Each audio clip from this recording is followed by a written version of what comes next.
fact, it's the climax of a forgotten chapter in European history. In the year 711 AD, Muslim forces invaded Spain and created a society so rich and so powerful it was the envy of the known world.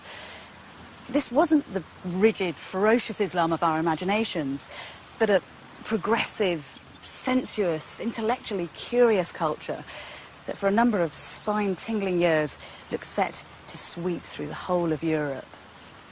It is an incredible story, but one that has been systematically written out of history.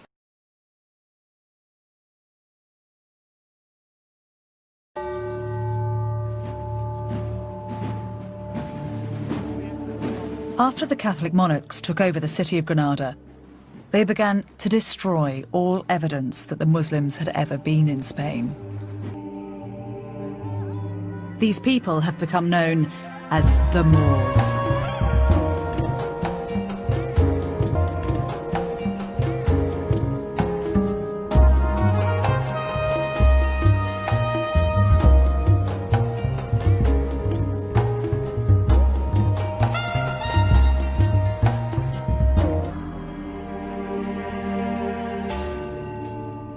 Propaganda, sparked by the Crusades, has given us an enduring image.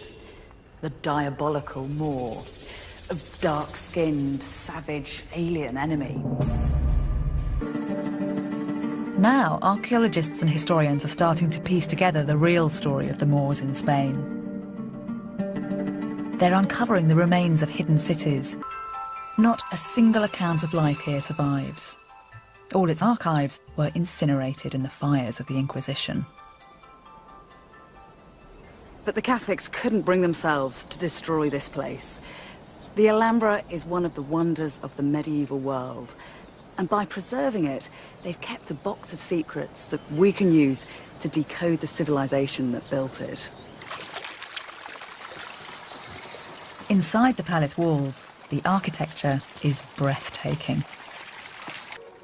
Every detail of the palace decoration seems to be part of a scheme.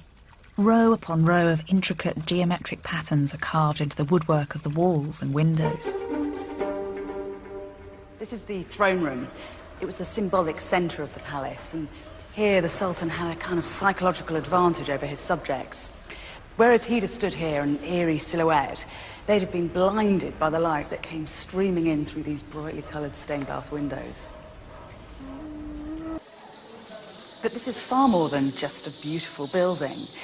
There's a specific reason why it feels so harmonious. The men who built it had a knowledge of complex geometry which had originated in the ancient world. The Alhambra is so enchanting, it's all too easy to view it as a fairy tale palace, isolated from history.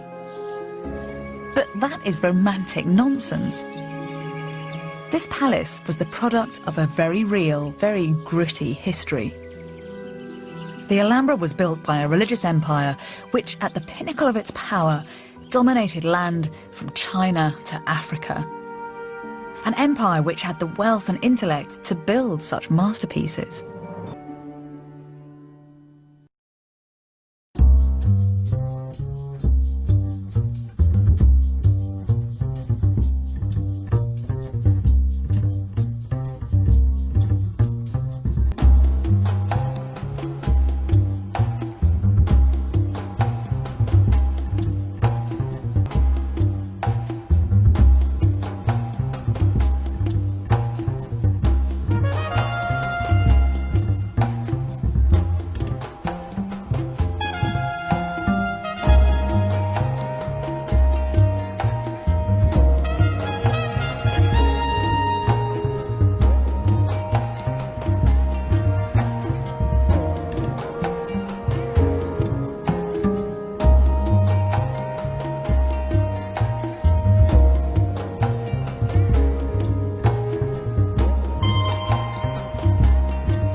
What it says in Arabic is, I am the apogee of knowledge. Come, you Muslims. Come and learn, because with knowledge you can become what you want to be. They were well versed in using the stars as guiding devices. This developed into a very sophisticated study of astronomy. Then with the establishment of Islam, that knowledge was applied in a new way. Whenever a mosque was built, the prayer niche had to be orientated in direct relation to Mecca, and there were a number of religious festivals that had to fall on certain days in the lunar year. These were complex mathematical problems for which the Muslims devised precise solutions. Islam became a culture which naturally embraced scientific and mathematical investigation. This uninhibited attitude towards learning meant that when Muslims encountered the teachings of other cultures, they seized upon them vigorously. From the Bronze Age onwards, there'd been a constant exchange of artifacts and information all across the Eastern Mediterranean. And in fact, a number of Greek ideas stem from Eastern and Egyptian influences. This little stretch of water between Spain and Morocco is only 9 miles wide, but it's come to represent some kind of cultural chasm between Europe and Africa. But in the 8th century, when sea travel was the way to get around, that wasn't a barrier, it was a highway. In July 711, 7,000 Berber tribesmen stormed across the Straits of Gibraltar and invaded Europe. The Muslims then began an incredible process of expansion. In just 4 years, they'd colonised almost the whole of Spain, had crossed the Pyrenees, and were only halted at Poitiers in France. The Muslims started to build a new society. The enthusiasm for learning that the Islamic world had spent years nurturing was about to be transmitted to Europe. This is the secret of how such a great civilization came to be born. The foundations of a new society had been laid. A self-confident, progressive and sophisticated civilization had arrived among the failing states of Europe. And the continent's history was about to be transformed.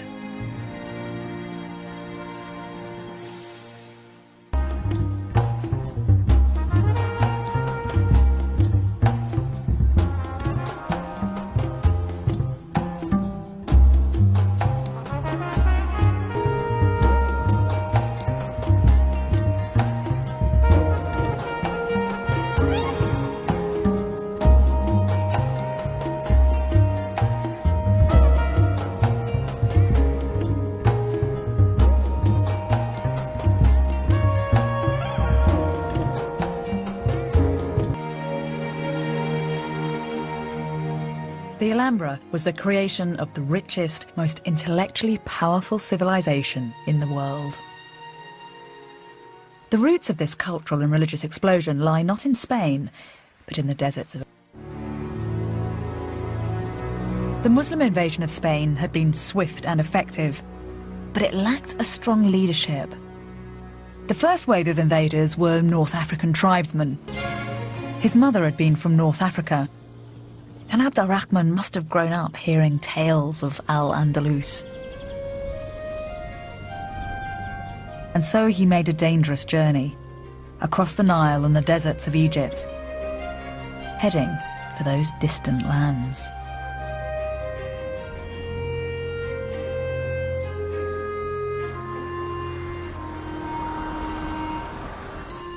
Abd al-Rahman brought culture and learning from the centre of the Islamic world straight to the heart of Al-Andalus. When Abd al-Rahman arrived in Spain, he came here to Cordoba, where the city was in complete disarray.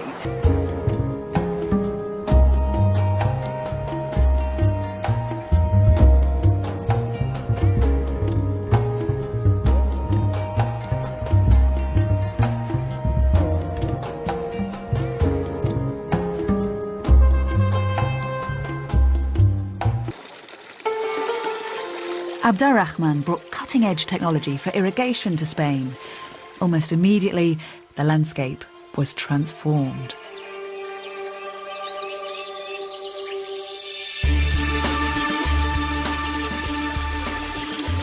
palm trees, lemon and orange groves, avocados, artichokes and pomegranates, none of which had been seen in Europe.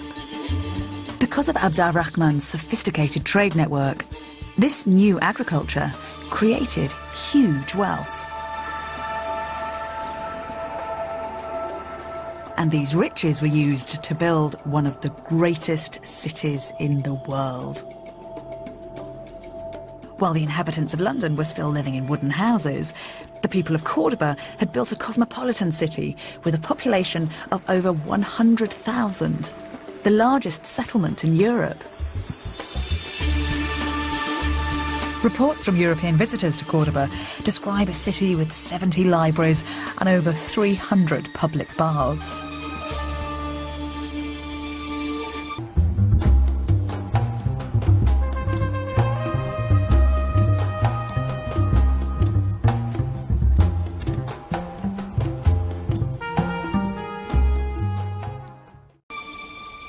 The accounts tell of houses with running water and roads illuminated by streetlights.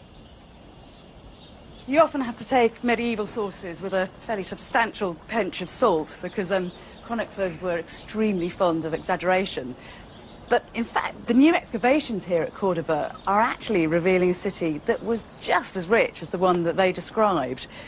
These monumental palace walls belong to a Muslim aristocrat, and this channel over here is part of the water system that brought Cordoba its famously effective sewage works, as well as the fountains and the baths that so impressed all those European visitors.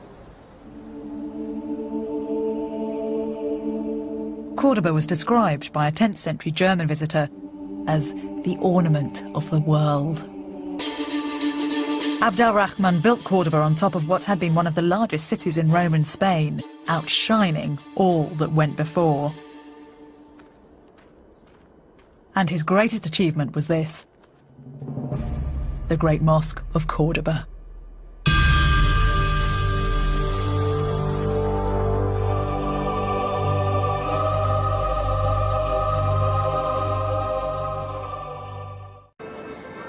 Standard history books present the Muslim occupation of Spain as something that was superficial.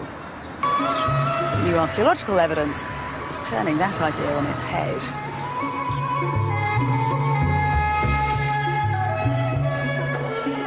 All over Spain, cities like Cordoba were established. Even Madrid.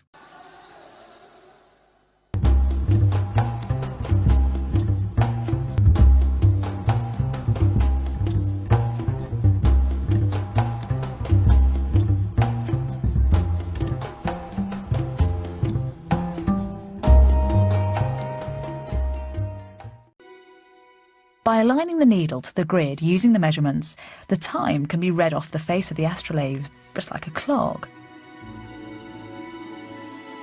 The astrolabe enabled nighttime navigation, which helped to advance sea travel, and this in turn set the stage for the coming era of worldwide exploration and discovery. Cordoban scientists were streets ahead of the rest of Europe, especially when it came to medicine. The hospitals of Cordoba were performing operations which wouldn't be seen in the rest of Europe for hundreds of years. As well as large scientific collections, more everyday documents have survived from Islamic Cordoba. These give a detailed insight to the society that was created here. What kinds of things are being recorded on these bits of paper? In this document there was written everything, absolutely everything. Have you got any physical examples of these documents? Yes, I have one. Well, it is a contract about plowing the land. For 2 years we have to plant it with wheat and food, and he gets from this proportion of the production.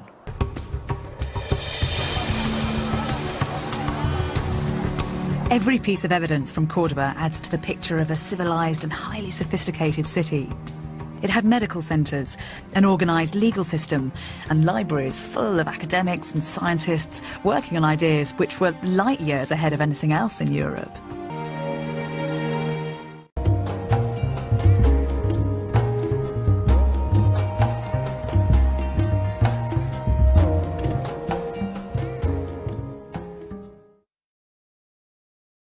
Abd al-Rahman III built himself one of the biggest royal palaces in the world.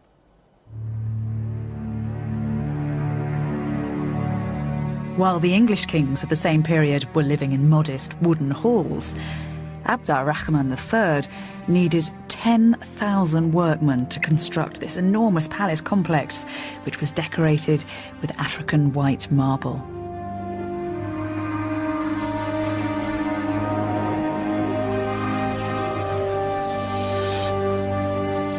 The alabaster palace, surrounded by acres of date palms, was described as a concubine lying in the arms of a black eunuch.